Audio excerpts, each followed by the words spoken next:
Have you ever smiled and said yes while something deep inside you whispered or screamed a no? Not out of kindness, not out of love, but out of fear. Fear of rejection, fear of being seen as selfish, fear that if you say no, you might lose your place in someone else's life. This is the first silent symptom, the quiet betrayal of your own soul in the name of harmony.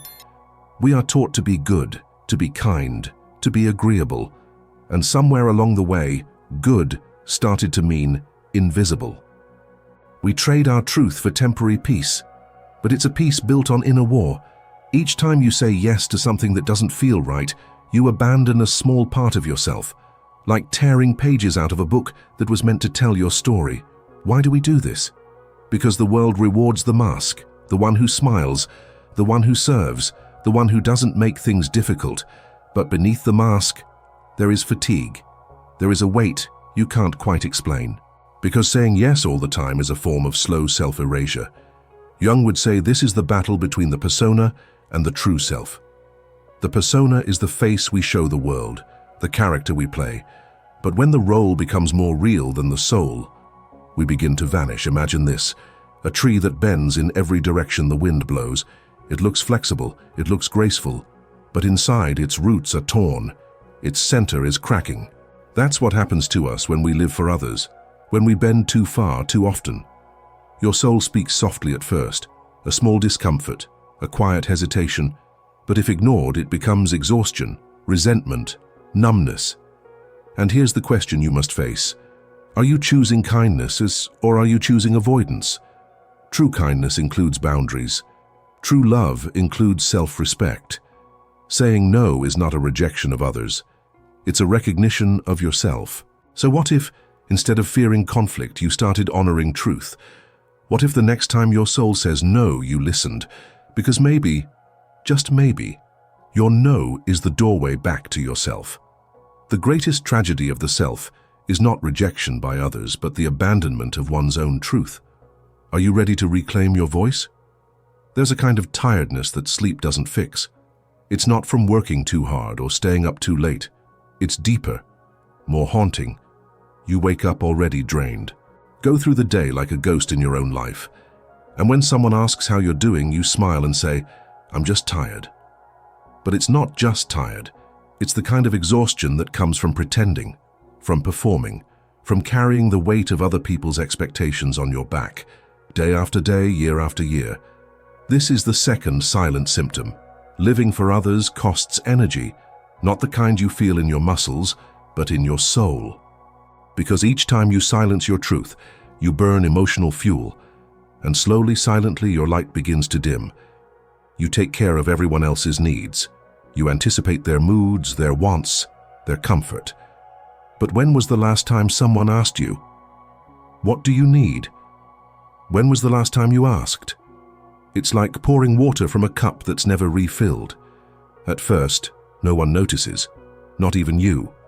But eventually, the cup runs dry, and all that's left is the echo of your own neglect. Jung believed that the unconscious will always find a way to speak, and when we ignore it, it speaks through the body, that unexplained fatigue. It might be your soul whispering, "I'm not living my life, I'm living someone else's script." Imagine this, a candle burning in a room full of mirrors. Each mirror reflects a version of you, the daughter, the husband, the friend, the provider, but none of them show who you really are. And as you try to light every mirror with your flame, you burn lower and lower until there's barely a flicker left. That's what happens when you abandon your own center to keep everyone else warm. But here's the truth. You were never meant to be everything to everyone. You were meant to be you, whole, present, alive. So if you feel tired in your bones, in your heart, in your being, don't just ask, "What can I do to rest?" Ask, "What parts of myself have I abandoned?" Because the real rest comes not from doing less, but from being more real. Until you make the unconscious conscious, it will direct your life and you will call it fate. Carl Jung. You are not tired, you are unheard, and it's time to start listening. Have you ever swallowed your truth just to be liked? Laughed at a joke that felt wrong? Agreed with an opinion that stirred discomfort? stayed silent when your soul begged you to speak. This is the third silent symptom. You fear being disliked more than being untrue to yourself. You wear politeness like armor. You become who they need you to be, not who you are. Because being accepted feels safer than being seen, and rejection feels like death. But here's the quiet tragedy. Every time you betray your truth for approval, you drift further from your own soul.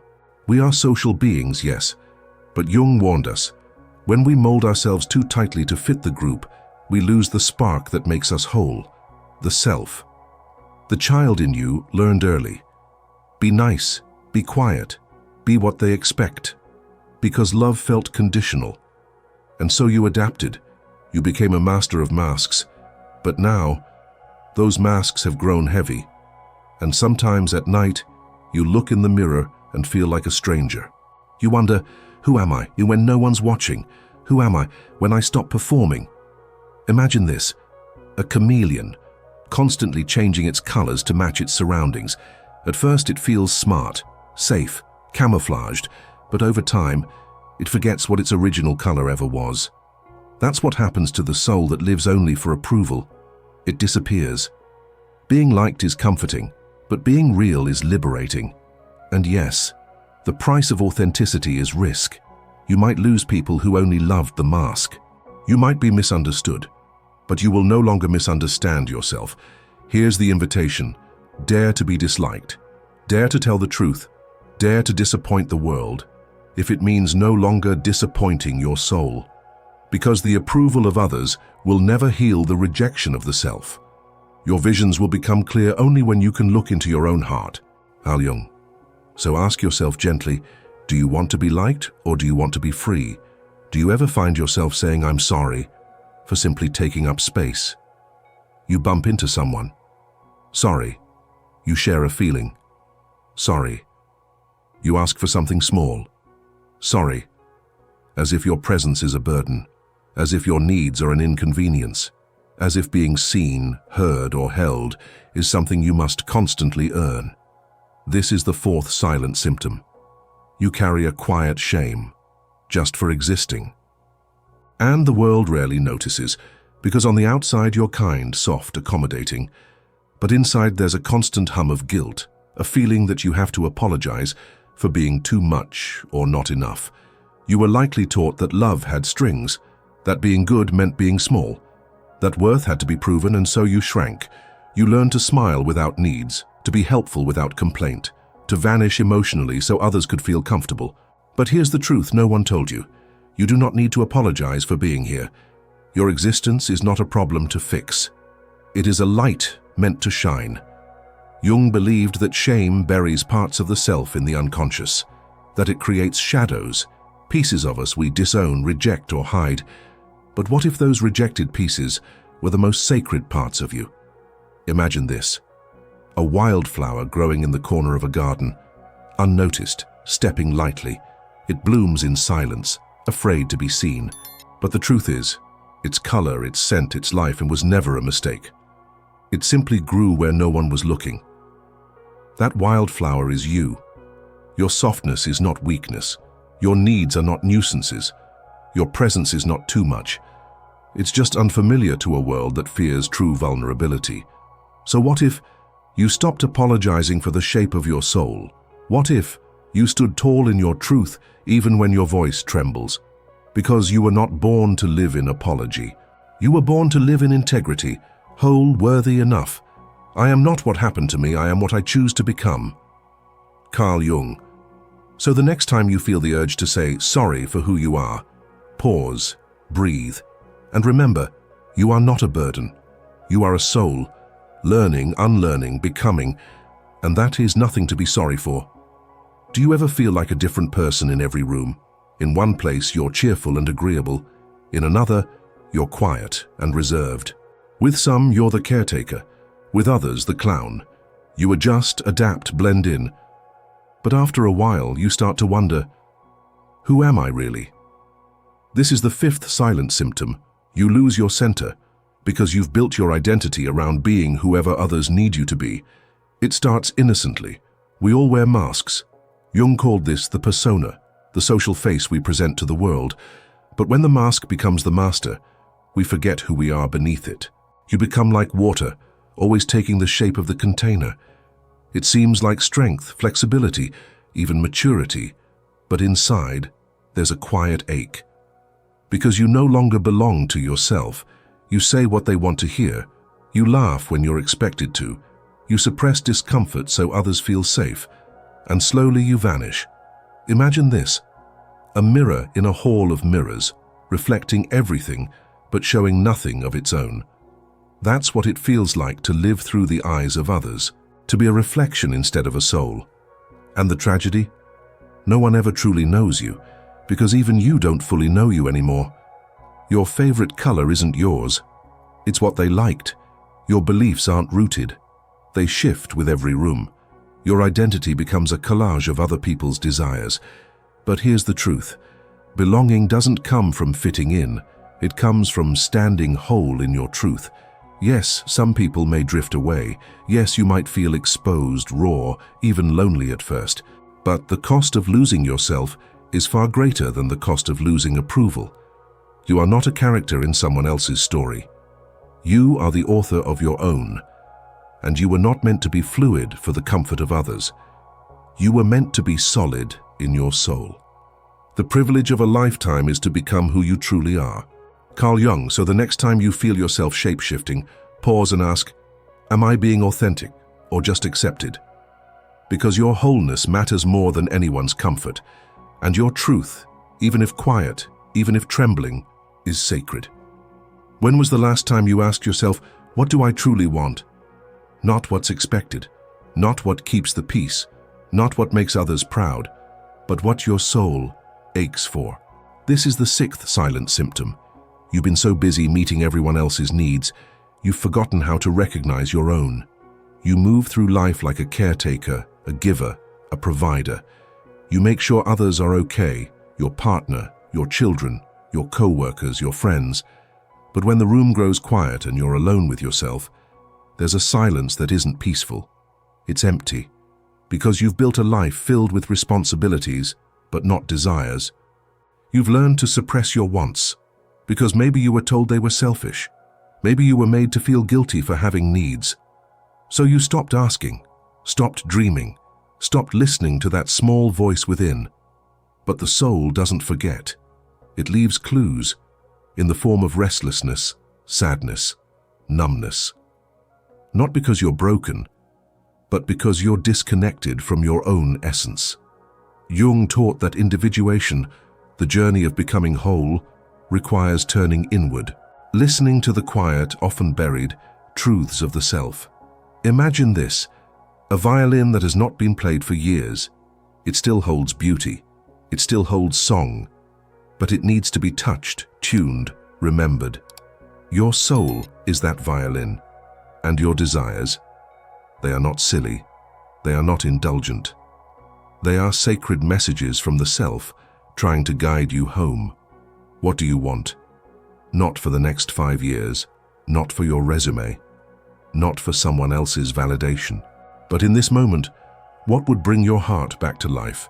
Is it rest? Is it solitude? Is it creativity, nature, truth, touch? The answers won't shout, they whisper, and they've been waiting. So the next time you find yourself rushing to fix someone else's problem, or saying yes to something that drains you, pause and ask, what do I want? Not because you're selfish, but because your soul deserves to be seen too. Your visions will become clear only when you can look into your own heart. Who looks outside dreams, who looks inside awakes. Carl Jung. You are not here just to serve, you are here to live. And the first step to living is listening. Do you ever look at your life and feel like you're watching someone else live it? You're in the photos, you're in the conversations, you're in the room, but somehow, you're not really there. This is the seventh silent symptom. You feel invisible, not because no one sees you, but because no one sees you. You've become the backdrop in your own story, the support system, the listener, the strong one. But somewhere along the way, your essence faded. You go through the motions, work, family, obligations, smiles, but there's a hollow feeling beneath it all, a quiet grief for the self that never got to breathe. You wonder, if I stopped trying, would anyone notice? This is not drama. This is not weakness. This is the soul's cry for recognition, for presence, for life. Jung taught us that the deepest wounds are often unseen, the pain of never having been truly mirrored, truly known. This pain doesn't scream. It whispers through numbness. It hides behind productivity. It gets misdiagnosed as depression, fatigue, or midlife crisis. But at its core, it's spiritual neglect. Because when you live for others too long, you begin to disappear. Imagine this, a lighthouse standing tall by the sea. Its light shines outward, guiding others, but no one ever comes inside. No one ever asks how the light is kept burning. And eventually, the flame flickers. That lighthouse is you. You've held space for so many. But who holds space for you? And more importantly, when was the last time you showed up for yourself? Being invisible isn't about how others treat you. It's about how much of yourself you've buried to keep the peace, to stay useful, to be loved. But love that costs your presence is not love. It's a performance. So here's the turning point. You do not need permission to be seen. Not louder, not brighter, just honest. Your life is not meant to be a stage for other people's stories. It is your sacred path. And it begins the moment you say, I will no longer abandon myself. The greatest tragedy is to become a stranger to your own soul. Taylor Carl Jung, you are not invisible, you are simply waiting to return to yourself. And that journey, it starts now. Take a deep breath. Not the kind you take when you're rushing, not the kind you take when you're pretending everything's fine, but the kind that reaches all the way down to your soul, the kind that says, I'm here, I'm listening. Because now you know if you've been saying yes while your soul screams no, if you wake up tired without knowing why, if you fear being disliked more than being untrue, if you apologize just for existing, if you shapeshift to stay accepted, if you've stopped asking what you want, if you feel invisible in your own life, you are not broken. You are not weak. You are simply overdue for your own presence. You have spent years trying to belong to others. Now, it's time to belong to yourself. So I ask you gently, when did you start believing that your voice didn't matter? Whose love taught you to disappear? And are you ready to stop living a life that doesn't include you? Because your soul remembers, even when you forget. It waits, not with shame but with grace. Not with blame, but with a quiet whisper. Come back to me. What you deny or ignore owns you. What you accept and bring into the light transforms you. Carl Jung. This channel exists for that light, for that sacred return. If this message touched your heart, helped you see a part of yourself more clearly, consider offering a small super thanks to help this work continue. Every gesture helps us keep this space alive, for you and for others, walking the same invisible road. Subscribe if you haven't yet. Let your journey continue right now with the next video that's appearing on your screen. It may hold the very message your soul has been waiting for. You're not alone anymore. You're just coming home.